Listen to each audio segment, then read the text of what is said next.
বিশ্বের বৃহত্তম বৌদ্ধ মন্দির কোথায় অবস্থিত এবং সেই মন্দিরের নাম কি জানেন কি? বরবদুর হলো বিশ্বের বৃহত্তম বৌদ্ধ মন্দির।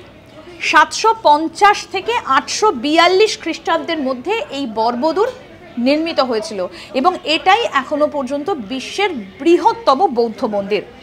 এই পাথরের কাঠামোটি 34.5 অর্থাৎ 113 ফুট লম্বা, আর এর ভিত্তিটা হচ্ছে 123 মিটার।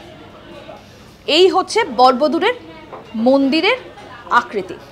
আর এই বরবদুরের মন্দিরটা স্থাপিত হয়েছিল 750 এবং 842 খ্রিস্টাব্দের সময়ে, মানে এই সময় এই মন্দিরটা তৈরি হয়েছিল। এই বরবদুরই হচ্ছে বিশ্বের বৃহত্তম বৌদ্ধ মন্দির।